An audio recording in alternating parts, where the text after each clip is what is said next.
No matter if points are gained or points are lost, there will be much to discuss.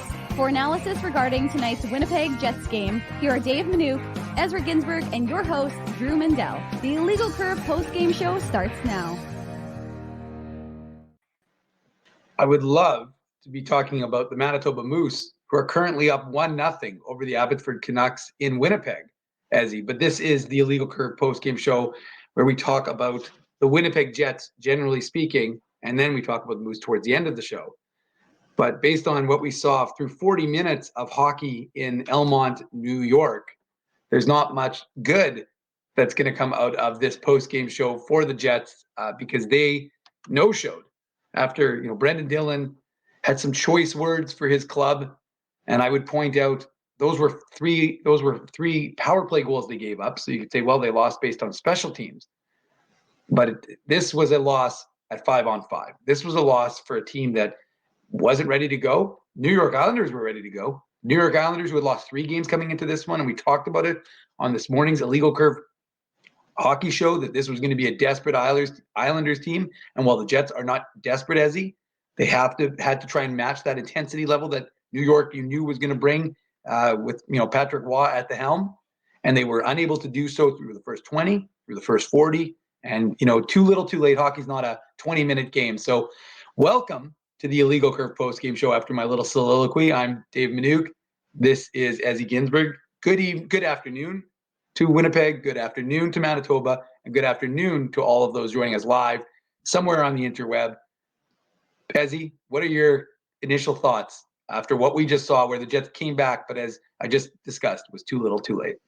I definitely have a few thoughts, Dave M., that's for sure, after we watched that crap this afternoon. First thought is Drew picked a good time to go on vacation. My second thought was that the best part of this game was when Naomi texted me and looked at the score of the game and asked me to do some chores around the house. So I got some laundry in during the third period. I put the laundry from the washing machine into the dryer, cleaned up the kids' lunch. So that was good. I was actually productive while watching the Jets game. But all kidding aside, I mean, that was just unacceptable, Dave. We talked about it, right? Like, you're playing desperate teams, and the Islanders are now, I believe, 4 points back of the Red Wings, if I'm not mistaken, because the Red Wings, before the game started, the Red Wings had 78 points. They're in the second wildcard spot. Yep. And the Islanders had 75 points. Pardon me, 73 points, and now they've got 75 points. So the Islanders are now 3 points back of the Red Wings, and then you've got the Capitals, who are 1 point back of the Red Wings, right? So you're playing desperate teams right now. And I mean, this game was over, in my opinion, after Cal Clutterbuck got that second goal, right? And that's what you did not expect in this game, is you did not expect the fourth line to be the one that was causing all the damage, right? And the thing that was probably the most troubling to me, Dave, was, you're down 3-1 after one period. So you're thinking, okay, that was as one-sided, probably the worst first period of the season for the Jets. Right. Because the shots ended up, even though we were joking, the shots, it was originally 15-6 for the Jets. Then it was 14-3 or something. Yeah, it changed like 8 times. Right? So, I mean, it was very one-sided just looking at the shots in addition to the score. But then the Jets come out just so flat in the second period. And then the Islanders go up 4-1. And then they go up 5-1. And then obviously they go up 6-1 before the second period is over. And it's just unacceptable the way that they were playing defensively in their own zone. Like, I put this out on X/Twitter. You heard Jamie McLennan talking about it during the intermission on TSN. You heard Kevin Sawyer talking about it with Dan Robertson on the broadcast. Like, it was just way too easy for the Islanders to gain the Jet zone, and use their speed, and it was just getting burned off the rush.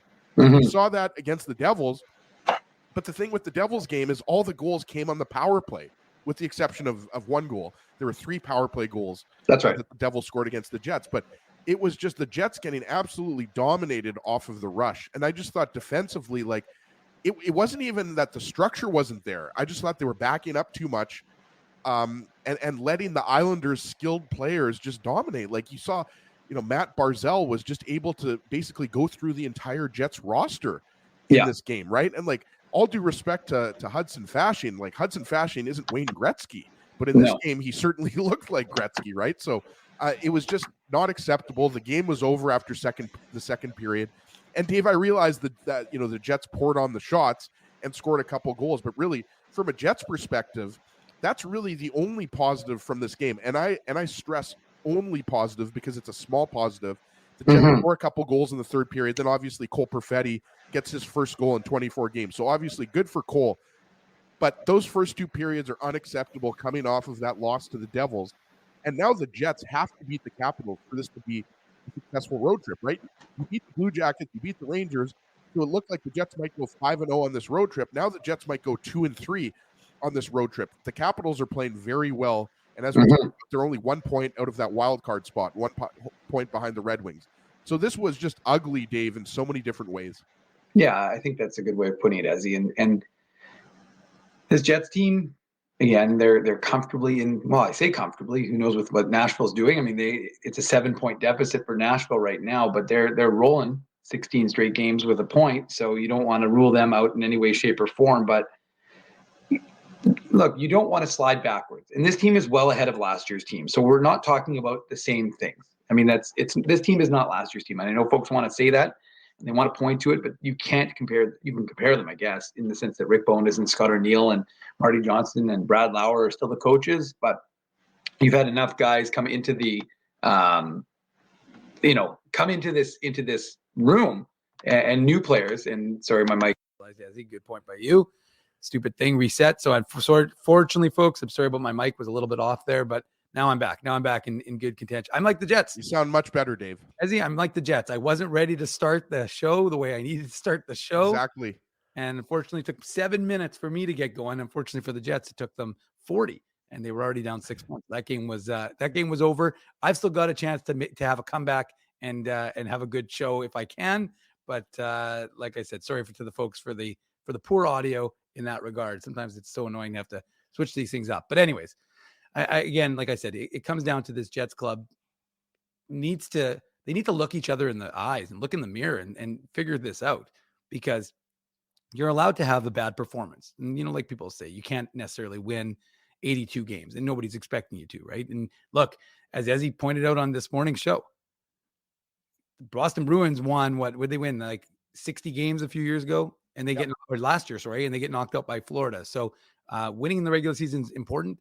It's how you, and again, and one thing I remember looking at years ago was how important was the final 10 games. So the Jets have more than 10 more. They've got 12 games, I think, left on the schedule, or 11. But ultimately, this is a team that needs to kind of reset themselves. And again, like you said, Ezzy, it's not easy. You've got the Washington Capitals tomorrow, and we know where they are and what they're wanting to do in the role they're on currently. And then you've got the Oilers and you got Vegas. Now, Vegas is not exactly tough, but they've beaten the Jets so far. And, the Oilers are going to want to have a good effort. And so we're not here to make excuses. And ultimately, like, no offense to the Jets, but who gives a shit what you did in the third period when you're down 6-1? And you gave at one point in this hockey game, the Jets had given up more goals than they had shots. Like, that to me is the craziest thing. And now, of course, it wasn't originally, Ezzy, but as we talked about, they reduced the number of shots. So the Jets had given up 4 goals and they only had 3 shots on net. So not a good, I mean, one of those shots was a goal courtesy of Vlad Domestikov, but and the one thing I want to see, and this to me, Ezzy, is the biggest question for tomorrow, because one thing we saw, you've used these lines, they're not working.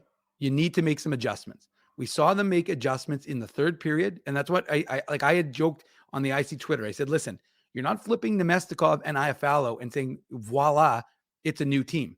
You need to make some alterations. And ultimately, look, it's hard to say, is it real or is it a mirage? The Islanders were in prevent, right? The Islanders were not attempting to score their 7th, 8th, 9th goals of the game at that point. So the Islanders are not pouring it on. The Jets are. But you had to see, you saw some changes. You needed to make some substantive changes to that lineup, I thought, and they did. And as a result, you got a little bit of pushback. Again, too little, too late, and not good enough. But we'll see if they keep that going. What do you think in terms of if they keep that sort of configuration into the Washington game? Yeah, it's a good question, Dave, because as you mentioned, we talked about it on this morning show, and we didn't necessarily expect the Iafallo Nemestikov switch to happen in the second period of this game. But when you're down 4-1, and that's when the switch was made by head coach Scott O'Neill, right? I mean, that was the right move in my opinion, because obviously Scheifele, Connor, IFL were not having a good game. They were badly outplayed when they were out there together. And I think this was the first time maybe all season that we saw the third line broken up, right? We saw Appleton elevated, or it was, the second or third time. We haven't seen the Lowry line broken up a lot, right, Dave? So Toffoli was obviously moved down to the third line, but it's really hard to isolate one or two players in this game because look, when Vlad Nemestikov scored that goal in the first period, it was all Islanders, right? And it could have been worse. Hellebuyck was keeping that game a 2-goal game, but Nemestikov, it was a nice goal. Obviously, we'll get into it in the Betway game recap. Beauty pass by Morgan Barron at the Islanders blue line. But I think you will see Nemestikov stay on that top line, Dave, and we'll see what happens. I don't think Cole Perfetti's coming out of the lineup. Sorry, battling a bit of a cold here, Dave, so I might have to drink some more water, but I do expect Nemestikov to stay up on that top line. Sorry, I muted myself, but Tico Napoli wants to know how I'm here as you're coughing up a lung, and I'm trying to be the one who's having a conversation. But Tico Napoli is wondering how I'm here at my house and yet interviewing Moose players during the first intermission while the Moose are currently up 1-0 over the Abbotsford Canucks. Sorry about that. Dave was having a bit of a coughing fit there. That's all good. But just to answer Tico Napoli's question, those are my interviews from yesterday. So those are the ones that I did after practice and that they're playing today. So if you want to watch those interviews, you can. I've already got them on our YouTube channel. So sorry to the Moose, but we've already got those on our availability if you listened to our practice report yesterday. Anyways, this is a good one from Grizz Smash.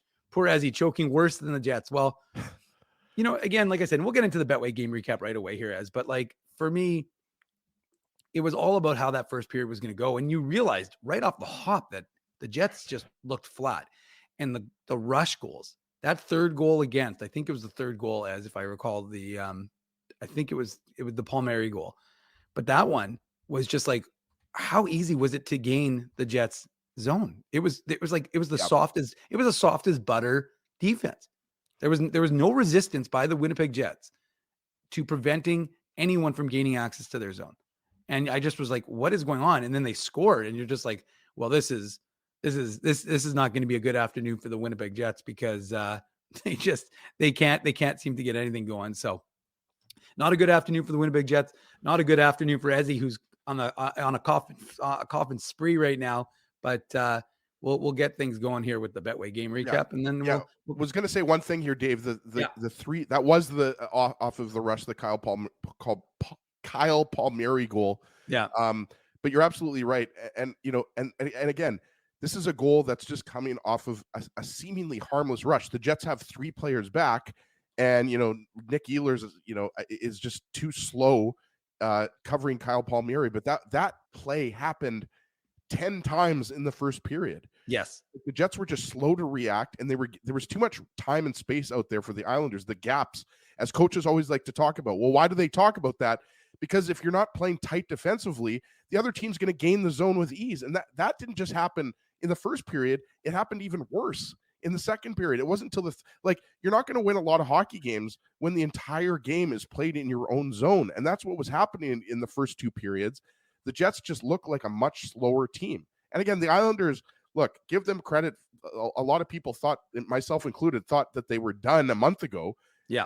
And then, Patrick Waugh deserves a lot of credit. I'm not sure. I still don't think the Islanders get in because I think if anybody's going to pass the Red Wings, I think it's going to be the Capitals. But look, I mean, we talked about it. The Islanders are only 3 points back right now. I think the Red Wings have a game in hand. They might play today. I'm not sure. But the point is that this Islanders team played one of their best games of the season. But unfortunately, the Jets played one of their worst games of the season. And like you said, there were very few power plays. This game was lost at 5-on-5. So the Jets need to obviously have a much better performance. We're going to learn a lot about this Jets team tomorrow because as you talked about, you've got Vegas and Edmonton coming up at home. And then obviously you've got Ottawa, which I think is on the Saturday, if I'm not mistaken. Ottawa, I mean, you're not scared of the Senators, even though, you've got some good players there. Brady Tkachuk, Tim Stützle, Josh Norris. They've got some good ones, but they're obviously way out of the playoff race. So tomorrow is going to be huge. The Jets have to flush this one. Yeah, they do have to flush it as he's going to flush his system. And we're going to head to something called the Betway game recap. the Betway Game Recap.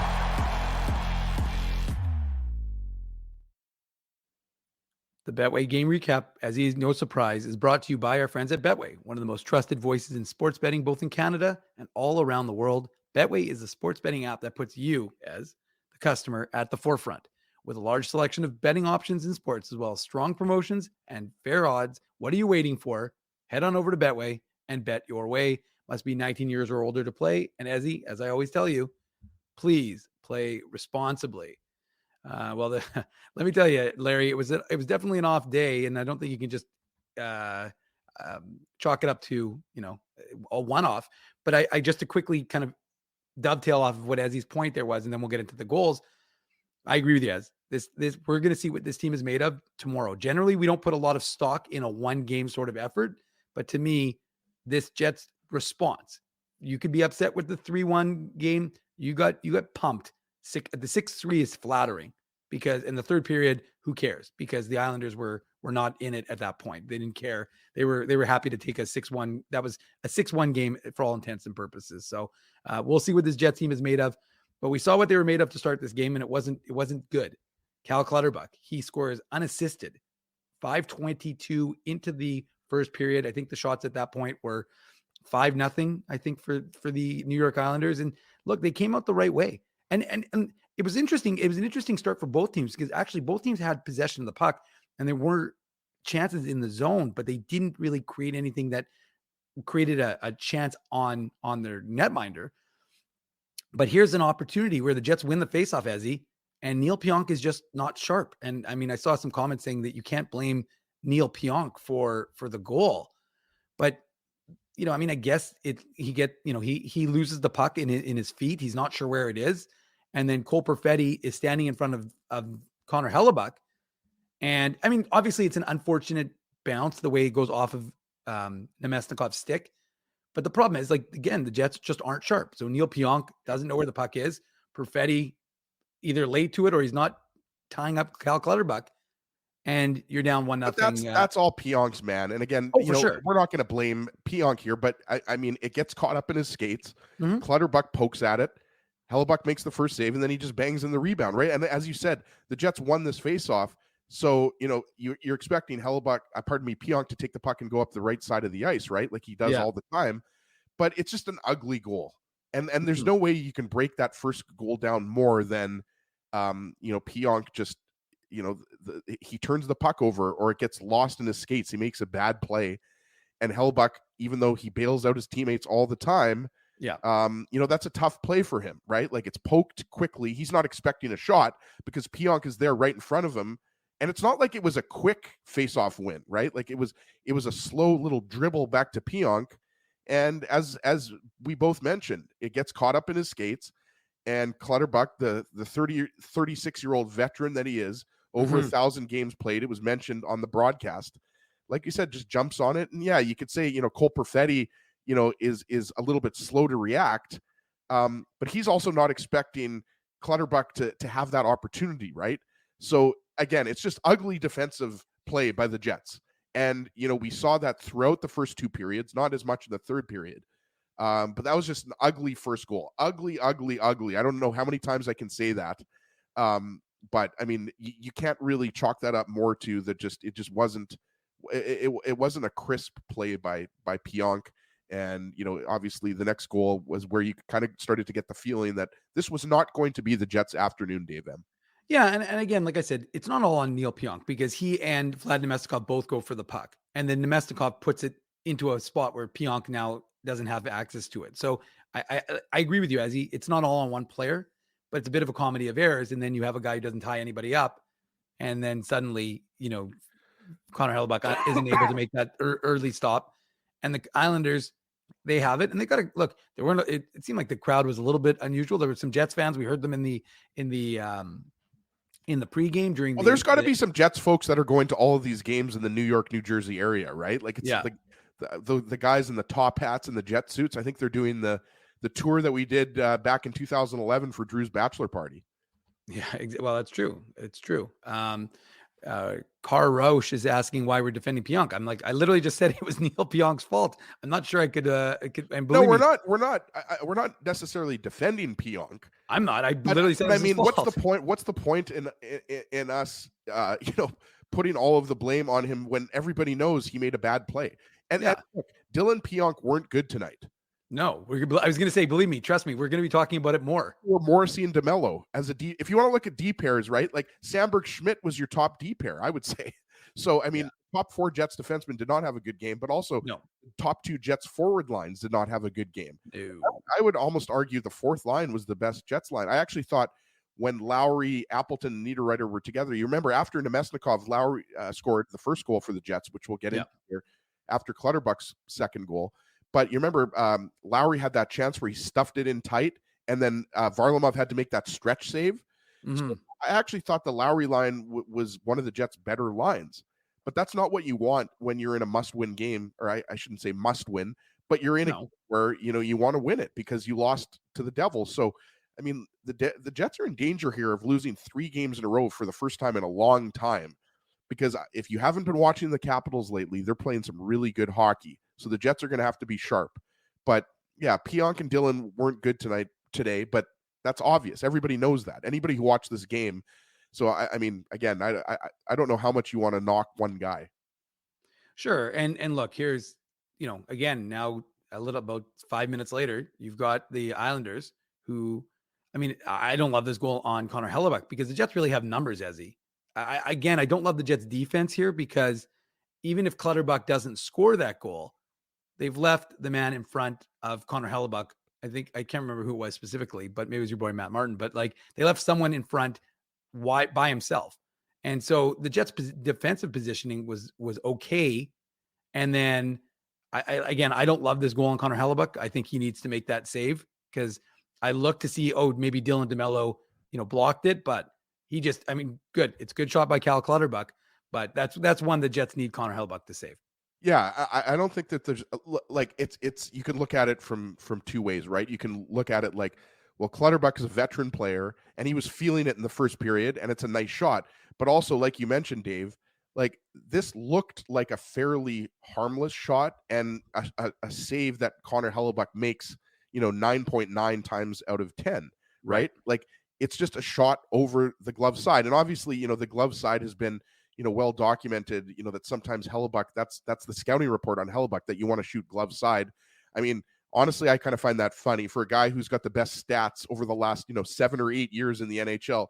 I mean, if that's a weakness, it's not much of a weakness because, Hellebuck usually allows 2 goals or less, right? So I would agree with that. And, like you said, Dylan DeMello is the defenseman back on the right side. And he doesn't do anything wrong. We were talking about, the Jets giving the Islanders too much time and space and letting them enter the zone too much. Like, to me, DeMello is in fine position because there was an Islander player that was that he had to worry about. It was a bit of a kind of partial 2-on-1. I forget if it was, I think it was Matt Martin. Yeah, Matt Martin, because it's Kyle McLean, Cal Clutterbuck, Matt Martin. That's the fourth line. So, yeah, I mean, it's just, like, again, give Clutterbuck credit. He rips it top corner over the glove side of Hellebuck. But also, you expect Hellebuck from that position where the shot was, 15 feet away or to his right, maybe 20 feet. I'm not sure. I'd have to get out the metric ruler, Dave. But again, like at that point, as you mentioned, we're not even 10 minutes into the game, and it's 2-0 Jets, and I think 2-0 Islanders. Yeah. And the shots, I think at that point were 10-1 for the Islanders, right? So yeah, just a horrible, horrible start to the game for the Jets. And again, you didn't have a great start against the Devils either. And I know there's a lot of people in the chat that are talking about, maybe the Jets were reading the press clippings too much after that win over the Rangers. But, come on. Like, this is a 5-game road trip. You can't, get too excited about winning the first 2 games of the road trip. I just don't think the Jets played well. That, to me, that's what it was. And, you start playing well in the third period and you score 2 goals, fine. But what does that do? I mean, you got 0 points in the game and you were badly outplayed for the first 2 periods. So, well, yeah, no, you're absolutely right, Ezzy. And I was going to say, like, according to Kevin Sawyer on the broadcast, he said, sometimes you can build something. And look, that's what we're going to be watching for. That's going to be the ultimate test for this. Look, I mean, Connor Hellebuck's allowed to have an off game every once in a while, folks. I mean, the guy's likely your Vezina winner. So, I mean, like I said, nobody is immune from criticism on our show, on illegalcurve.com. I mean, like, ultimately, like, we try and call balls and strikes. We don't always get it right, but we try and give you a fair assessment. And what we saw on the in the game, as I can just do a little update. The Moose were up 2-0. I was going to say Christian Reichel's 17th of the season. As I don't want to do too much of this live broadcasting, but then the Abbotsford Canucks did manage to cut the lead in half. So it's 2-1 for the Moose in the second period. Christian Reichel, though, I mean, the one thing I will say, and one thing that's kind of relevant, and obviously the Jets are only entitled to have 4 recalls, but if they do want to get some new blood in the old lineup, and I'm not going to blame David Gustafson or anything like that, but you got a lot of guys on the Moose right now who are feeling good about their games and could probably go up and make a bit of an impact. But that's a story for another day. I just feel like, Dave, that won't happen, as you know, because you just mentioned David Gustafson appears to be the next man in, and then you've got Rasmus Kupari, right? We talked about it. The Jets have options right now when it comes to forward, and then Gabe Velarde is going to be coming back, so that's going to push, either Cole Perfetti or David Gustafson if he comes back out of the lineup, right? But you're absolutely right. I mean, you can make a strong argument for calling up several players with the Moose, right? Yeah. Axel Jonsson-Fjallby has been playing well. Brad Lambert has been playing well. Yes. Obviously, Dom Toninato is one of the veteran leaders on the Moose, as you know, right, Dave? Yep. So, I mean, there's no shortage of Moose. Maybe Henry Nikkanen is in the. Obviously, I'm joking about that, but Henry Nikkanen is actually, as you've been documenting, has been lighting it up in the second half of the Moose season. So, I just think there's too many forwards ahead of them right now. No, you're right. But all this depends a lot on where Gabe Velarde's at, and if the Jets are still as healthy as they are right now. Yeah, I just think it's funny looking at the parallels between the two games, because the Moose are currently outshooting Abbotsford 21-5. So they're it's something Jets fans are not used to. It's a little bit of reversal of fortunes, if you will. Okay, Ezzy, we're only through 2 goals, so we got a ways to go because there's 9 in total. And so the Jets found themselves down 2-0, and as you said, being outshot heavily by the New York Islanders, but they catch a little bit of a break. Vlad Nemesnikov gets into double digits as he's able to score on his countrymen. I didn't know if, I guess both of them are his countrymen, but he could have ended up being Varlamov in net. We thought it could have been Sorokin, but they decided to go with Varlamov after Sorokin, I think, has played I think they said 5 or 6 games. So they went with Varlamov, and he was good for the most part in this game. Not tested a significant amount, but Vlad Nemesnikov gets up to double digits. Nice. They showed on the broadcast, though, as nice work by Morgan Barron to kind of draw the defender away, Romanov off, and then create some time and space for Vlad Nemesnikov, who makes no mistake and puts it home to make it a 2-1 game. Yeah, Steve B., I'm with you. I mean, look, Mason Appleton scored a goal in the third period, and he obviously was not the problem, but I honestly didn't realize there was a pass originally. It wasn't until they showed it on the replay, Dave. But wow, what an effort by Morgan Barron, and obviously, this is a set play, right? Jamie McLennan talked about it. Dylan DeMello, hits Morgan Barron at the Islanders' blue line, and like you said, it draws Alexander Romanov away from him, and just a really nice goal. And at that point in the game, that wasn't that long after Clutterbuck's second goal, right? It was only a couple minutes, 2 or 3 minutes. Yeah, there you go. Yeah, so I mean, at that point, wasn't that the Jets' second shot of the game? It was something like that. Right? I joked on our on the IC Twitter as he's saying the Jets are going to allow the Islanders to worry about volume. They'll focus on quality of shots, and so that the first goal on second shot. Yeah, exactly. So I mean, that goal was absolutely huge. I think both of us tweeted the same thing, right? Like it's 2-0 Islanders. You're thinking like, how bad is this going to get? Yeah. And obviously the answer was 6-1. But very bad. So yeah, just a really nice goal. And we talked about Barron with Jeff Hamilton, and we obviously talked about Nemesnikov, and he was rewarded, right? Scott Arniel moves Nemesnikov up to the top line. It wasn't until the second period that he made that move. But you can see that, and that goes back to what we talked about since the Jets acquired Nemesnikov last year. Like, you wonder why so many teams gave up on him. He's such a smart player. He can play on your fourth line or your top line, right? So really nice goal, but unfortunately for the Jets, that was really the only highlight through the first 2 periods. But I love the pass by Barron, and I love the finish by Nemesnikov.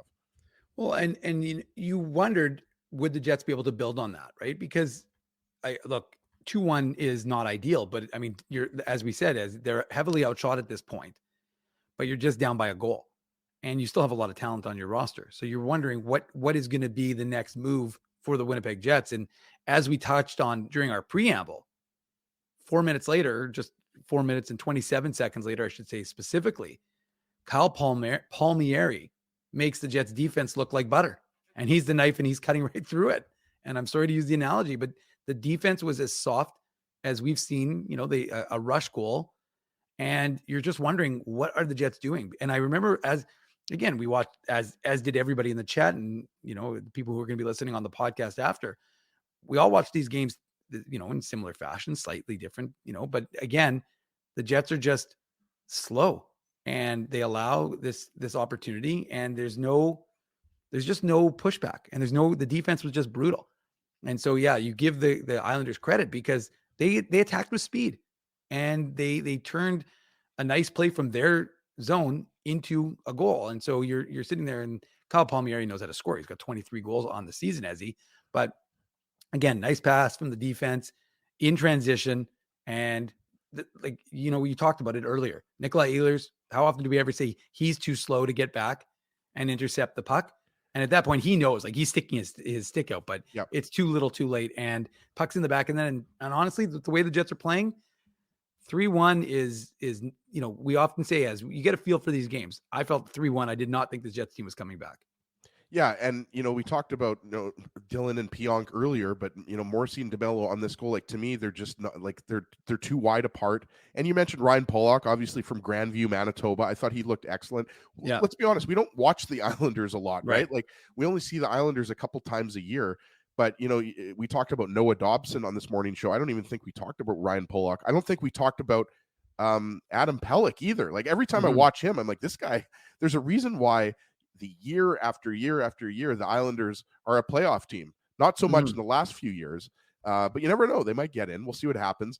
Wanted to mention this too, as an aside, and then we'll get back, to the Palmieri goal. I told you this, Dave, as we were watching the third period. I just love the fact that Patrick Waugh is behind an NHL bench. I realize that, again, the Islanders might not end up getting into the playoffs, but I just think Patrick Waugh involved in the NHL in any capacity really is a good thing. I mean, I grew up pretty much idolizing Patrick Waugh. I think a lot of kids did, right? Winning those Stanley Cups with the Montreal Canadiens. And then I wasn't as into Patrick Waugh as when he was at the Avalanche, Dave. Okay. But certainly I remember, having, a poster of Patrick Waugh in my room. Anyways, I just wanted to mention that. I think it's just good to see Waugh behind an NHL bench because, of course, he's the owner and was the head coach of the Quebec Rampart, right? So just wanted to get that in there. But yeah, I mean, again, this is just the Jets getting burned by the Islanders' speed and transition. And like you said, I mean, Bo Horvat makes a nice play at the Jets' blue line, identifying to drop the pass back to Brock Nelson and finds Palmieri. But again, Josh Morrissey is just not tight enough on Kyle Palmieri, and Nikolai Ehlers is the forward back who is that's his responsibility. So again, it's just too easy for the Islanders to enter the zone, and the Jets just not giving the Islanders too much time and space and just not reacting quickly enough to the Brock Nelson pass to Kyle Palmieri. And that line, the Islanders' top two lines, the top line being Horvat, Nelson, and Palmieri, and then the second line, Barzal, Leaf, Hudson, Fasching. I mean, the Islanders' top two forward lines just dominated the Jets through the first two periods. They look like the Colorado Avalanche out there. They really did. Yeah. So it just, the Jets have got to be better. And, yes, you could say the Islanders were desperate and all that, but I mean, there's no excuse for being outshot as badly as they were in the first period and outplayed. No, that's absolutely the case. And somehow miraculously, they're only down 3-1 after 20 minutes of play. But as we said, it was originally 14-6 the shots. You're like, okay.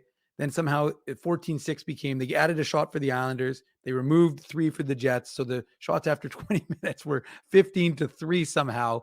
And then the Islanders were going to say, well, you know what? Maybe we'll have more goals than you guys will have shots. And that was the key, was how are the Jets going to start the second period? They started it terribly.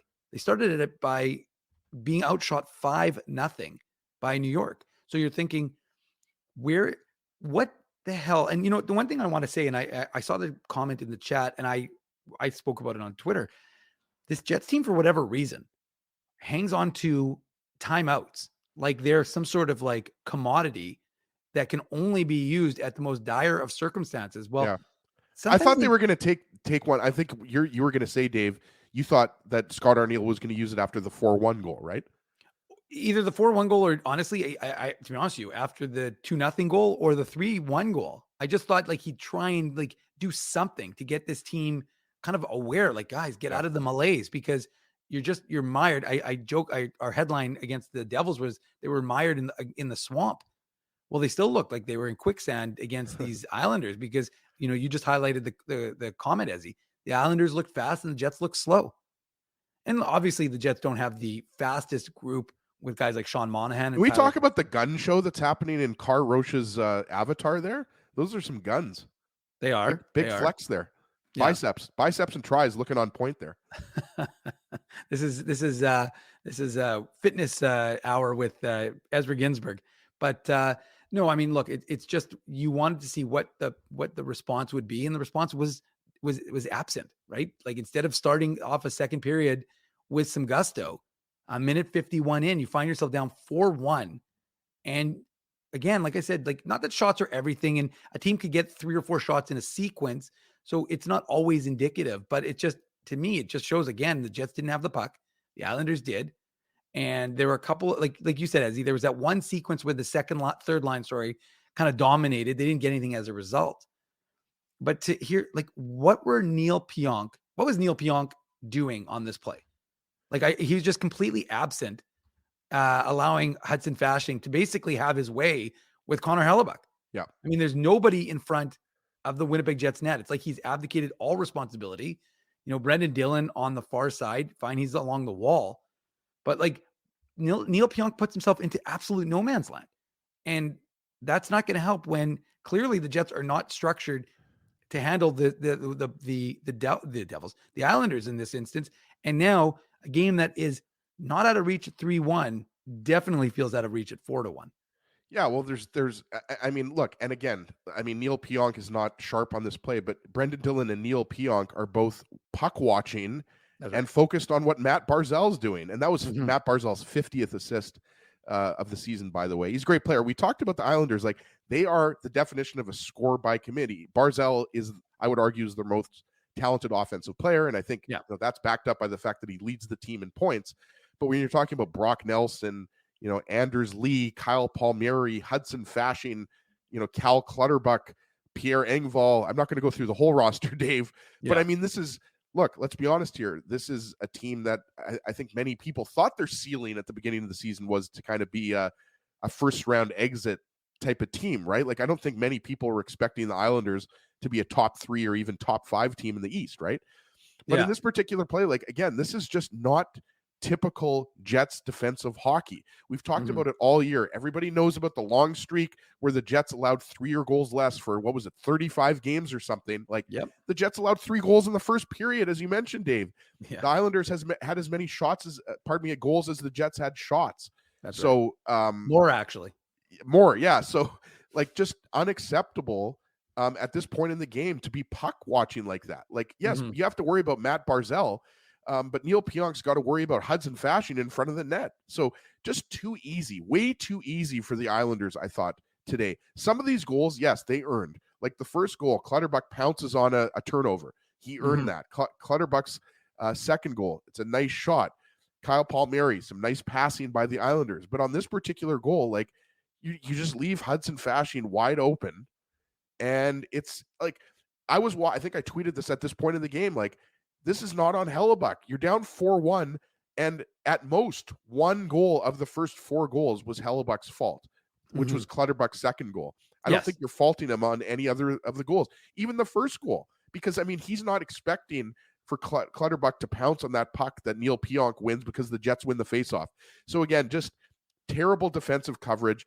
This was not the Winnipeg Jets this afternoon. That is not the team that we've been watching through 70 games. I'm sorry. I'm not sure what we watched through the first 2 periods, aside from maybe just awful hockey. No, I think it's a fair assessment, Ezra Ginsburg. This is the Illegal Curve post-game show. We do this each and every time the Jets play. More often than not this season, we've done it after a Jets win. We also do it after a Jets loss. Sometimes we do it after a Jets drew. No, that's IC drew, but we there are no draws anymore in hockey, right, Ezzy? So when did they take the ties out? What was that? The late 90s, 1995, 1996? has the shootout been there that long? Wow, I thought it was early 2000s. No, the shootout, I believe, was after the second lockout, right? They brought the shootout in, I think, in 2006, didn't they? Yeah, that's what I was gonna say. I thought it was early 2000s. So, anyways, it doesn't matter. Yeah. The point is, we do this show after every time the Jets play, whether it's a win or a loss. You join us. We appreciate if you smash that like button, and if you're subscribing to our Illegal Curve channel, and that always helps. And again, the one thing I always ask, if you can, leave a comment. I try and respond as many as I can, and they help with our algorithm. And if you want, and also watch Bitcon, and we've got the comment up there starring University of Manitoba professor Dr. Andrew Haleko. I believe, yes, it's doctor. I'm assuming that Andrew has his PhD because he's a professor. Also, shout out to my dad, former University of Winnipeg mathematics professor, Dr. John Ginsberg. I'm not sure if he's watching. He probably isn't, Dave, because if he was watching the first 2 periods of that game, my dad probably just, pulled all of his remaining hair out of his head. Well, I was going to give your dad some credit because I was going to say, when I talk about algorithm, I said, if we need a definition of that, we'll go to Dr. John Ginsberg and he can give us that assessment. Unfortunately for the Jets, though, and as this is where it became dear mama territory, 5-1 for the Islanders. Jets have 4 shots. 4 shots. The Islanders have 5 goals. And of course, that was the end of the night for Connor Hellebuck when Matthew Barzal scores his 22nd of the season. Hudson Fasching, he gets the primary assist. Anders Lee gets a secondary assist. But I mean, it's just another example of this Jets team. I don't even know how to describe it. They're just, it's like the guys, like you watch Kyle Connor right away. Instead of going deep in the zone, he's abandoning ship. And who's in front of the net? Once again, Neil Pionk and Brendan Dillon. Not a good game, as we've touched on throughout the course of this broadcast. But you're at the midpoint of the hockey game. You're now down 5-1 to a team that's not in the playoffs. And again, we've talked about the desperation, but you're just everything about this. Like Anders Lee is like basically in a tent set up in front of Connor Hellebuck. Jets killer, Anders Lee. He always scores against the Jets, it seems like. Absolutely. But I mean, again, Hudson Fasching working hard in front of the net. And it just seemed like, and again, this is my interpretation, the Islanders just looked like a team that wanted it more than the Winnipeg Jets today. Yeah. And so you've got a situation right now. It's 5-1 for the Islanders. Yeah, exactly. And look, we talked about that we weren't going to pick on Neil Pionk too much because obviously, as you mentioned, Dave, this is just a spin around shot by Anders Lee. He's a big man. We know that. He is a big man, 6'3". I don't know how much he weighs. I mean, he's probably 220 pounds. I don't know.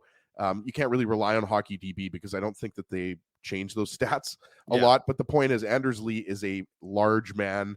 And he just beats Neil Pionk in front of the net. And, at this point, I was thinking, okay, they're not going to pull Connor Hellebuck because you expect Laurent Brossoit to start.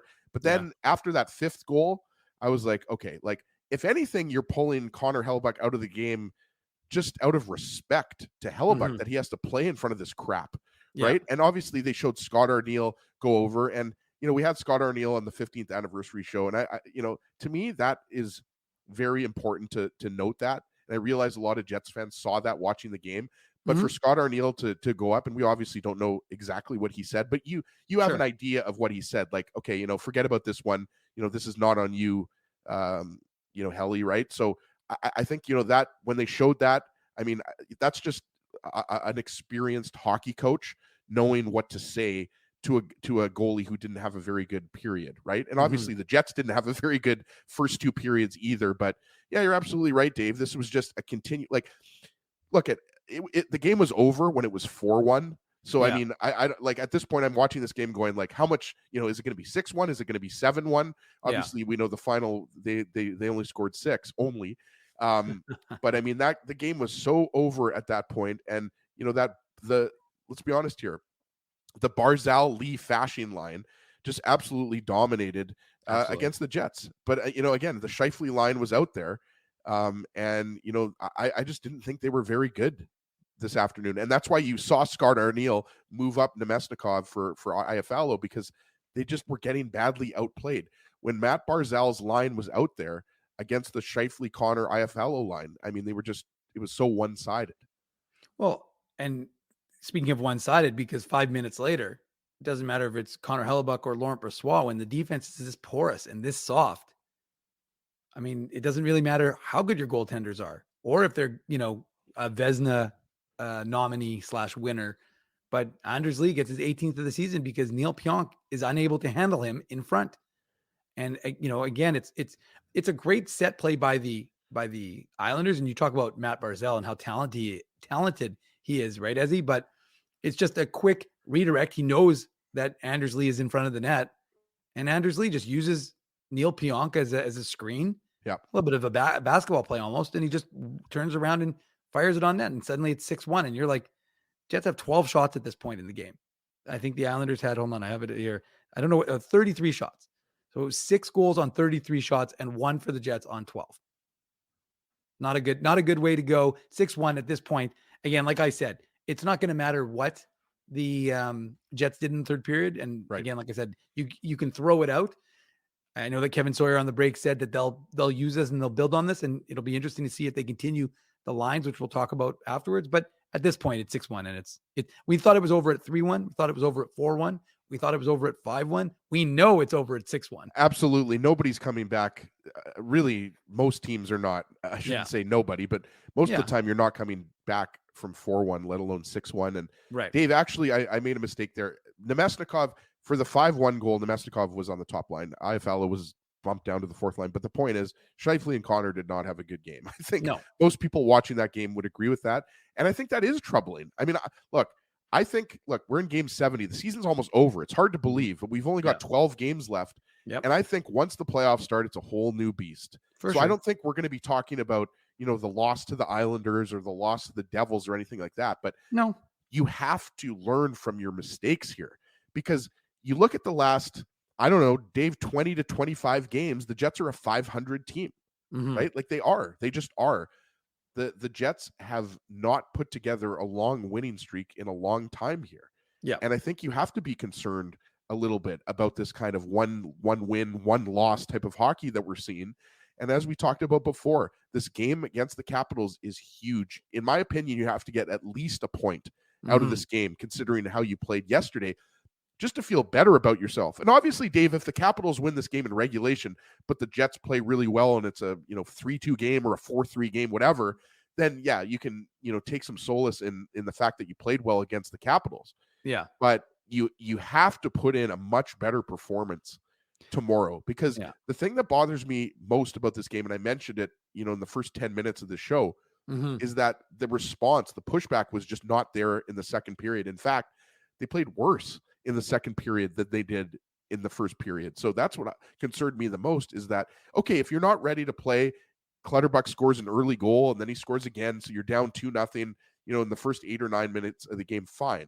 Yeah. But then you weren't able to recover. You weren't able to make adjustments, and you weren't able to slow down that attack. We talked about it.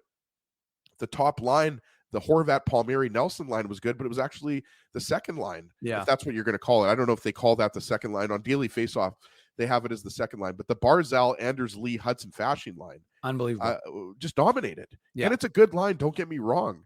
But, where was Monahan, Ehlers, Toffoli this afternoon, right? Like they just didn't have much going. Obviously in the third period, Ehlers has the nice quick shot, and Mason Appleton might as well just get into that goal. Spoiler alert. Well, it's the 8th goal of the game. It's a 6-2 goal, but it just, at that point, it just doesn't matter. So yes, good on Mason Appleton. He continues to have a great season. But it wasn't until Arneal brought out the super blender that the Jets actually started playing well. Okay, so before you get into that, it was funny. So I tweeted this from the IC account. I said, what sort of pushback did we see from the Jets in the second period, finding themselves down 3-1 after 20 and outshot 15-3? None. The answer, none. They find themselves down 6-1 after 40 and outshot 23-12 in the middle frame. So again, this was 23-12. Think about that for a second. In a game that you're already absurd. losing, right? So you're losing the game, and yet somehow you don't expect, like, good on the Islanders. I mean, again, it's a credit to the New York Islanders, who didn't sit back and rest on their laurels, right? And that was one of the things I think Dan Robertson said at the start of the broadcast, when he talked about the fact that, you want to see who was going to be on their toes and ready to go. Well, it was the New York Islanders from the puck drop, and for 40 minutes afterwards. And the Winnipeg Jets were not that team. And so hold on, let's go to what the super blender looked like, because again, I don't know if Scott Arniel likes shakes, but he was definitely blending the lines up. Well, you had Scheifele, Ehlers, and Appleton in the third period. Yeah, so I'm going to read the lines here and then we'll go into it. But Ehlers, Scheifele, and Appleton start things off. Connor, Monahan, Nemesnikov, Niederreiter, Lowry, Toffoli, and Iafallo, Barron, and Perfetti. So that is your forward groups to start the third period. Now, guys and girls, it's all well and good that the Jets outshot the Islanders, 17-3, and outscored them 2-0 in the third period. But unfortunately for the Jets, hockey games are not 20-minute hockey games. Well, and also, right, as you know, Dave, the Islanders completely sat back. Oh, absolutely. And we're just happy to give the Jets the neutral zone. Absolutely. And I mean, again, like you said, when you have a 5-goal lead in the third period, and also, by the way, this was mentioned on the broadcast, the Islanders have a massive game against the Devils tomorrow. Who they're also battling. We talked about it. The Red Wings hold the last wildcard spot in the East, but you've got the Capitals, Islanders, and the Devils all chasing. The Penguins are out of it now. They've lost a bunch of games, so the Penguins they're going to be golfing pretty soon. So yeah, I mean, those 2 goals, even though I mentioned this to you, you love to see Cole Perfetti get the monkey off of his back. Yeah. But I mean, that has absolutely nothing to do with the outcome of the game. That's just that's just a nice thing to see for Perfetti individually after being a healthy scratch for 4 games. Yeah, and look, and we're not going to spend too much time breaking these goals down, but Mason Appleton gets his 13th of the season, and what is it? It's Nikolai Ehlers takes a shot to create a rebound, right? And Nick, again, he uses his speed to get into the zone, and credit Mason Appleton. Again, a guy who has some speed uses it to get, into some soft ice. And the Islanders were actually caught puck watching a little bit. But if you look at the defensive structure of the Islanders, even on this goal, you can just see they're in total prevent. Now, again, they're watching the puck as opposed to watching the man. And so it allows Appleton to create that time and space. So he gets his 13th goal of the season as Nikolai Ehlers gets his 30th assist of the year and the 50th assist to Josh Morrissey. So some useless potpourri. That's 2 consecutive seasons with at least 50 for Josh Morrissey and his 300th point in the NHL. Yeah, and I love the speed of Ehlers here, and I love the fact, like you said, Ehlers knows exactly what he's doing here. Yep. That shot comes off of Varlamov's chest, and that's even though neither of us are goalies, Dave, I mean, that you can just tell the way Varlamov handled, like, it was so hard for him. He had absolutely no ability to direct. We've talked about this with Kevin Woodley and Marty Biron, and we've talked about this, like, goalies love to be, you can tell how well a goalie's playing by the way that they're directing those rebounds. But Varlamov can't, and obviously how they're tracking the puck and other things, but Varlamov can't control where that rebound goes. And so it's just really good identification by Mason Appleton by going to the net and just absolutely pouncing on that rebound. And we've seen Appleton, he scores goals like that, right? Like Appleton is a guy who, he gets some nice goals, but for the most part, Appleton gets those greasy goals, going to the net, pouncing on rebounds, kind of playing off of Lowry and Niederreiter on that third line, right? So it's a nice goal, but it just didn't mean anything. Like, it was 6-2 at that point. But you like to see it. And I know some people in the chat were talking about, like, could you see Scheifele and Ehlers stick together? Like, look at Dave. It's been way too long of an afternoon for me to talk about, how Ehlers should play with Scheifele, because I feel like we've been talking about that for 5 years now. Yeah. But no, I don't think that you're going to see Scheifele, Ehlers, and Appleton start tomorrow's game. I think you're going to see Connor, Scheifele, and Nemesnikov to start tomorrow's game. That's just my prediction. And I think you're going to see Appleton back on that third line with Lowry and Niederreiter. Yeah, and look, we'll save that for tomorrow's Illegal Curve post-game show, which comes your way. Is tomorrow is a 12 o'clock start for the Jets or 11:30? I think it's 11:30. 11:30. So we'll be 12:30, 1:30, about 2:10 when we come to you on tomorrow's post-game show. But we're not quite done yet, because a guy who finally gets the monkey off his back, 23 games without a goal for Goal Perfetti, who wasn't Goal Perfetti for a while, but he gets his 15th of the year. And, I credit him. Hold on, Dave. I got you here. Oh. The Seagram shot of the game. I was going to end up giving it to Christian Reichel, Ezzy, because at this point, if I forgot, it's a good point. Thanks, our thanks, of course, to our friends at Seagram's for their support of our show. Save the best for last. I mean, it was looking like, we were going to have to give it to Vlad Nemestikov after, that first period goal, because it didn't look like the Jets were going to score another goal in that game. But we got to give it to Perfetti. First goal in 24 games, right, Dave? Yeah, exactly. And so, look, he needed to get off the schneid, if you will, and so big shout out to our friends at Seagram's. Even Doug said that shot was deserving of the shot of the game, and it was. And I would have had some fireball, but unfortunately Drew drank it all to drown his sorrows after his Kentucky Wildcats got knocked out. But we got Drew on the Michigan State bandwagon, so he's going to be a Sparty for the remainder of the tournament. But I, of course, that's Jim Slater's former team, right, Dave? Mason. Speaking of Mason Appleton, his former club as well. So the Jets have taken more guys from Michigan than they have from Michigan State. But there are definitely a few of them who have played at Michigan State on this team. But Cole Perfetti, look, good work by him. And that was the thing, right? He steals the puck, retrieves it a second time before getting it on the net. And credit Alex Iafallo, because this goal is unassisted. But if he's not creating havoc in front of the net, which is exactly what you want from Alex Iafallo, that goal is not going in. But he's distracting Varlamov, who's busy hitting him. And they get a goal. And so, yeah, it's too little too late. I jokingly tweeted saying, don't go. I think it was with 2 minutes and 10 seconds to go. And I said, don't go anywhere. Could this be a comeback? No, but it's not going to be a comeback, but you're going to join us on the Illegal Curve post-game show. So stick around. And by the way, Stacey, I think is doing her best to become IC's number one fan. Spency obviously has held that title. Phyllis is up there as well. But Spency, is your boy Bruce, has held that title since the 2023 New Year's Eve show when he broadcasted live from the hot tub in Sage Creek. But Stacey, I mean, she's been on fire, literally, with the fireball. All right. Well, thank you, Stacey. And look, unlike Ezzy, you're all my favorites. I don't pick favorites. I think everybody in here is equally important. I definitely pick favorites. The Minuk family does as well. We focus on favorites in terms of our familial relationships, but this is a family, the Illegal Curve family as well. But we appreciate everyone. Maybe I have some tiers in my mind, but I don't pick favorites. I've got everybody in certain tiers. And Drew, he's in the lowest tier. Ezzy and I, Drew, absolutely. He's in the I don't know, the third percentile or something. Yeah, 7JB, 7B. You're one of the top in the top tier. I mean, we got a lot of top tier folks in here. That's the folks who join us each and every time we do this. This has been the Illegal Curve post-game show. We're not done quite yet, but that was the conclusion, the 6-3 goal, and the Jets have a tough night. We didn't hear the comments. I didn't have a chance. They're available on the. I can't imagine Scott Arniel spoke for long, Dave. No, I would imagine not. I think I saw someone in the chat said that Adam Lowry spoke and he wasn't particularly happy, and that's good. The captain should speak after a game like that. What they should have done is they should have gone back to Rick Bowness. I'm sure in Winnipeg. I'm sure Rick Bowness was. I can't imagine. Obviously, we wish Bones all the best because he had a minor procedure, but I think the expectation is he's going to be back behind the bench for the first game of the homestand, right? But I'm sure whatever was around Rick Bowness, he was probably throwing at that TV.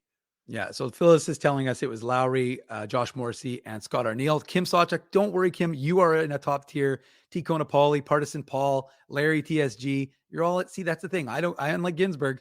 I just got my top tier folks. Then I got the folks who are not so top tier. Dino's up there. I'm not going to pronounce his last name though. Yeah, Tracy's up there. I mean, we got a lot of top tier folks. That's Apostolopoulos. What about that? Apostolopoulos. That seems right. Dietermeister. Beautiful Greek name. Dietermeister. I mean, Dino. I go to Greek Market. I'm in River Heights, so I go to Greek Market all the time. Greek food is unbelievable.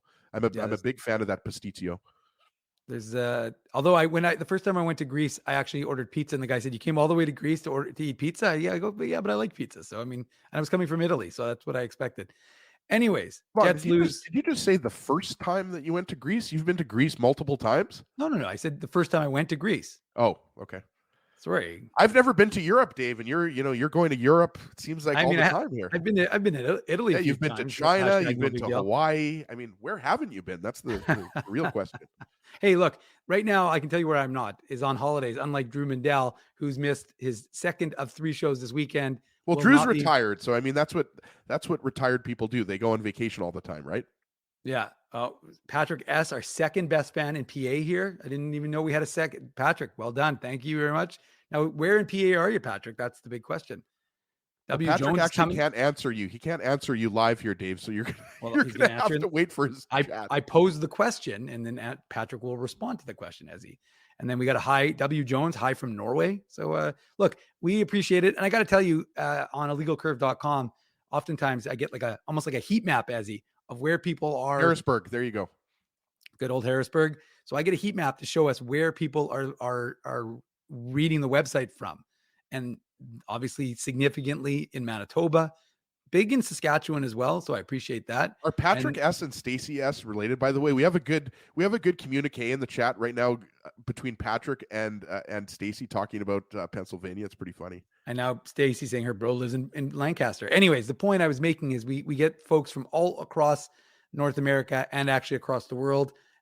John Chan, of course, in Asia. So we appreciate everybody who joins us from wherever you join us each and every time we go live here on the Illegal Curve post-game show. And as you experienced this morning, the Illegal Curve hockey show. But this was the Betway game recap brought to you by, no surprise, our friends at Betway. It's simple, fun, and safe to bet with Betway. So head on over to Betway and Ezra, bet your way. But always remember, please play responsibly. Must be 19 years old or older to play.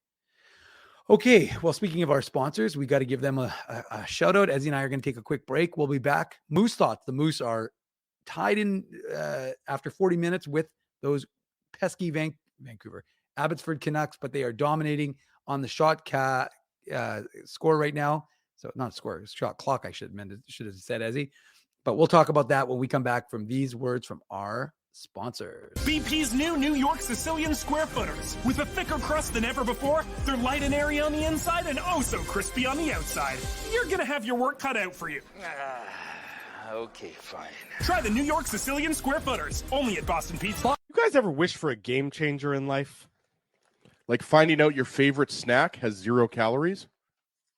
Or discovering the mute button on Ezzy? Picture this, a secret weapon for parking, where you can book a spot a whole month in advance. Tell me more, Drew. Pre-book your parking at really low rates, or maybe even for free if you use the code IllegalCurve. Free? What is this, sorcery? The Grid Park app. It's a real secret weapon that has affordable game day parking, and to sweeten the deal even more, I love sweets. our listeners can use the code IllegalCurve to park for free. Holy Zamboni. Tell me about it. Just download Grid Park, GRYD Park, and use the code IllegalCurve, all one word, to park for free. The game can change just like that. Accidents happen when you aren't protected. So now what? Getting to your injury quickly can make all the difference. Help prevent them from being game changers with Linden Market Dental Center. Bonding, crowns, bridges, and dental implants. State-of-the-art treatments are available to help you get back in the game. To learn more, visit LindenMarketDentalCenter.com. Creating smiles for life. Your coworkers love you because you always make them laugh. You're the life of the party with stories that have them rolling on the floor. Or maybe you're just the quiet one in the corner with the one-liners that just slay. Do you have what it takes to become Winnipeg's funniest person with a day job? Try your luck. Hit the stage at Rumors Comedy Club, and you could be walking away with $1,000 cash. Winnipeg's funniest person with a day job. Presented by Rumors. For all the details, head to rumorscomedyclub.com. Whoa, Ezzy, everything okay? You look stressed. Of course I'm stressed. We're moving, the house is upside down, the kids failed miserably at packing the fine china, and my life is in chaos. Chaos! Yes, that does sound like a problem. What am I going to do? Ezzy, relax. Rolly's Transfer Moving and Storage is the answer. With 60 years of experience in moving Manitobans and a track record of exemplary customer service, one call to Rolly's and your stress is gone. No job is too big or too small. Just visit Rollies.com and they will take it from there. Thanks, Dave, and thank you, Rollies Transfer Moving and Storage, online at rollies.com. For 3 generations and over 80 years, Tough Duck has been making apparel that works and plays as hard as the people who wear it. From jackets to work boots and everything in between, Tough Duck's clothing can handle the harshest environments, even the Illegal Curve Hockey Show. Work to live, live to play. Visit toughduck.com. Welcome back to the Illegal Curve post-game show. I was going to say hockey show because we did that earlier this morning. Hopefully, I feel like today has just been one long show, Dave. It feels that way when we have these morning games, Ezzy, and we do the show till 11. Just imagine if it was like the way we used to do the show, right till noon. It was a 3-hour show, so we would have just run right into the hockey game, but we didn't do that, of course, because we ended 11. If you didn't get a chance to listen to that show, I think it's worth downloading and listening to. So if you're going to have some time this evening, because the Jets are done for the day. The Moose have a third period to go in their contest with the Abbotsford Canucks. 2-2 is the score in that one. Moose outshot Abbotsford 14-2 in the first and 21-6 in the second. But that score is 2-2 in that game. They didn't make any changes to their lineup. We'll get into that a little bit later. But if you didn't get a chance to listen to Ezzy and I this morning, and we had Frank Cervalli and Jeff Hamilton on, I think it's worth downloading. So download that show, give it a listen. And like I said, you can watch the replay on our YouTube channel. You can download the podcast and listen to wherever you get your podcast downloaded, Ezzy. Easy for me to say. All right. Are we ready to go with the Tough Duck hardest hitting? Or are you still just give me 1 second, Dave. I just have to find it, but just give me 1 second. Sure. And then I don't know if you want to do the Manuk Moose Minute right now, or cue me up. Hold on. I'll cue myself up. I'll cue you. Okay. Put on your antlers. It's time for the Manuk Moose Minute on the Illegal Curve Hockey Show. Well, I did kind of like a preamble to my Manuk Moose Minute, because I did a little bit, but we'll allow Matt Hyman's comment to go up there, because even though we already wished Tyrell Bauer, the 2026 rounder of the Winnipeg Jets, a happy birthday, we don't want to be one punched by him. So we'll give him a happy birthday shout out on this show for the second time today. But he and his Moose are hoping for a big third period. They're looking for a comeback after their loss against Grand Rapids on Wednesday, after defeating Grand Rapids on Tuesday. So as I said, no changes for the Moose. They went with the same lineup. The only sometimes they flip Carson Golder and Daniel Torgerson in and out of the lineup on that fourth line, but they stuck with the lineup as it was. Thomas Milic, as he keeps rolling. I expect Colin Delia will be the goalie tomorrow, but it seems like right now the Moose have a lot of confidence in the Moose. Well, the Moose and the Jets organization has a lot of confidence in Thomas Milic, although he's given up 2 goals on 8 shots. So not ideal afternoon. I haven't had a good chance, of course, to watch the game because I was here with all you folks. Usually I would sometimes go to the arena and do this show there. It's a little bit easier when Drew and I and you are all on the show together. But anyways, the Moose are tied 2-2 after 40 minutes. The goal is coming by Kyle Capobianco. I mean, he's having a very good season, as he's up to 44 points, the second highest scoring defenseman right now in the entire AHL. So he's been really good for Manitoba. Again, he's not anything I'd call a defensive specialist, but he gets the first goal of the game. Again, if you haven't seen them, I have them on our IC Twitter, or on IC Dave's Twitter. That's me. And then I'll have them after on the game recap. And then the only other goal scored was Christian Reichel. He scores his 17th of the season on the power play. So that made it 2-0, sorry. And then the Canucks, they managed to get back Max Sassoon, Vidal's son. He scores to make it. That's hilarious. Thank you. I thought if anybody's going to appreciate that one, it's Big Daddy Ezra Ginsburg. He scores about 30. I wonder if he is related to the Sassoon. What is it? Hair care products? Yeah, is that what they do? I think so. Yeah, I think the Sassoon dynasty. Yeah, exactly. He scores about 31 seconds after Christian Reichel made it 2-0. So it was a 2-1 game. And that assist, the 20th assist of the season, actually, for Jet Wu, the Winnipegger, as you know him for your time in hockey with Hockey Manitoba. The Wu family were very well. Great hockey player. And his younger brother, Jonas, who played for the Winnipeg Ice. Yep. I believe is draft eligible he might be draft eligible in 2025, but he'll be drafted. He'll be taken the first 2 picks. He's of course playing for Wenatchee now. Yeah. So he assists on that goal, and then a few minutes later, Linus Karlsson, he gets them the equalizer on the power play. So it's 2-2 in Winnipeg. I believe the third period has just gotten underway. It's a minute into the third period, and so we'll see which team comes out. But it's a big game for the Moose after losing that game against Grand Rapids, because both Chicago and Iowa are charging. And look, I talked to the Moose this week, Ezzy. They've got their focus on the 4th place spot. If they can catch Texas, who looks like it's going to be the 4th place team, the Dallas Stars organization, then Moose will have home ice advantage for the best of 3. And you want that, an opportunity. Like they said, they want to play in front of their fans. So we'll see if they can do it. They need a big third period. We'll keep you posted if we keep on this show for a little bit longer. And if not, illegalcurve.com. Stacy's off to the Erie Otters game, but Stacy did not win the Tough Duck hardest hitting comment. Even though Stacy S and Patrick S, we don't believe that they're related. Both last names starting with an S. Obviously, that's a terrible joke there. But they had a great conversation. At one point, they were debating where traffic was worse, in Philadelphia or Pittsburgh, which I thought was quite amusing. But we are going to give tonight's Tough Duck hardest hitting comment. Hold on. I gotta cue you up. You queued me up. Let me cue you up, my friend. So hold on. Let's go for the hardest hitting comment. The Tough Duck hardest hitting comment.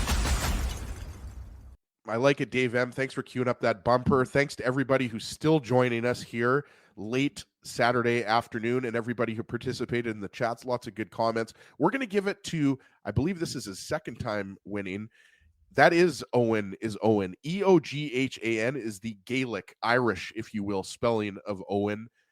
So Owen is Owen. Like this comment from here. If you want to go anywhere in the playoffs, urgency can't be a switch you can find when you need it, just because you can bring it now and then when you play a good team. And I think that's a great comment here. The Jets didn't play very well against New Jersey, especially on the penalty kill. And the first 2 periods, I think, Dave, you would agree, were the worst 2 periods of the season. That 5-0 loss to the Canucks a couple of Saturdays ago, that was a bad loss. I think up until that point, that was probably the worst loss of the Jets season. But they certainly need to rebound, Dave, with a better performance tomorrow against the Capitals, because the Capitals are charging hard for that last wildcard spot in the Eastern Conference. So we're going to learn a lot about this Jets team tomorrow against the Capitals. So Owen, send me an email, Ezra@illegalcurve.com, or slide into my DMs on X @ICSEG, and we will send you another Tough Duck comment, because I think Owen has won at least one. He might have won a couple, but he's obviously a staple of the IC postgame chat. So good. Congrats to Owen. Again, another one of those upper tier members of the chat. Oh, yeah, so Owen is definitely upper tier. That's what we like. That's what we like on this show, and that's why we appreciate each and every one of you, regardless of where you are in the tiers. And as I said, just hopefully that this is top tier analysis. That's what we try and bring you each and every time the Jets play. And whether it's a win or a loss, last 2 have been losses. We'll see what tomorrow brings. Remember, we'll be with you as soon as that final buzzer rings between the Jets and Capitals in Washington, D.C. Fun city. I've been there a few times, if we're keeping track of places I've been. So it's been a while. Greece, China, Hawaii, like it just, you're Mr. Worldwide. Forget Pitbull. Well, anyways, it'll be a good game. It'll be a fun environment. We'll see if Jets fans follow the team to Washington to see them take on the Capitals. They may not after the last couple of performances, but it's been a busy Saturday. And like I said, no Jets. The Moose are still tied 2-2 between themselves and Abbotsford with about 5 minutes gone in that third period. So we'll see what happens there. Again, keep it locked to illegalcurve.com for those updates, or my Twitter, Ezzy's Twitter, ICSEG. We'll try and keep you guys and girls informed as to what's going on with both the NHL and AHL clubs of Winnipeg. Frosty, if you're going to do it, time to get ready. Hold on a second. We got Big Spence here who's pushing for another toque. Unfortunately, you're going to have to watch tomorrow's postgame show, Big Spence. I don't think Big Spence is Spency. I don't think Finkel is Einhorn here. I think Big Spence 17 is a different person than Spency Sutton. But yeah, unfortunately, we only give out one Tough Duck hardest hitting comment. But I like that comment because you agree with us that Vladdy Nemestikov should be on the top line. There you go. Well, thanks to Big Spence for the comment. Ezzy and I are both trying to highlight the comments. I'll let Ez do that, because we're going to give a big thank you to all the sponsors of Illegal Curve who make the post-game show, the Saturday show, and the website, illegalcurve.com, a possibility. They are, in no particular order, Rumors Restaurant, and Comedy Club. Grid Park. Use code Illegal Curve to park for free. And reminder, we're going to have free parking for the remaining 8 Jets home games, courtesy of our friends at Grid Park. So stay tuned to that. Make sure you're subscribing. Make sure you're following us on all of our social media, Facebook, Instagram, Twitter, Blue Sky. This could Threads. be what is Blue Sky? I have no idea. I only like Drew told us I registered Illegal Curve on Blue Sky. Like, do we not have enough social media platforms with TikTok and LinkedIn and X and Facebook and Instagram and Friendster and High Five and MySpace and everything like that? I was just going to say quickly, Dave, before you read the rest of the sponsors, this Grid Park promotion might be the greatest promotion in Manitoba, Winnipeg history. I mean, what is better than free parking? All Winnipeggers do is complain about how expensive parking is downtown. So thanks to our friends at Grid Park, that's going to be one of the better promotions that we've run on the post-game show. And it's reminded, that's a good point by you, and is reminded by 7JP7B. Don't forget YouTube. Of course, hit that subscribe button on YouTube and smash the like button if you've enjoyed watching the show with Ezzy and I. And then maybe we'll take that as authority that you don't want Drew back. We'll see. But Drew probably will be joining us, not tomorrow. We know that it'll be Ginsburg and Minuk again tomorrow, but Drew will be joining us later in the week. But anyways, let's keep going with the sponsors. Let's thank them. Linden Market Dental Center, Zappia Group Realty, Betway, Tough Duck, Boston Pizza, Seagram's, Rolly's Transfer, and Farmery Beer. Support these fine businesses because of their continued support of Illegal Curve Hockey. All right, Az, any final thoughts? We should mention that we're going to be at Boston Pizza for the first Jets playoff game.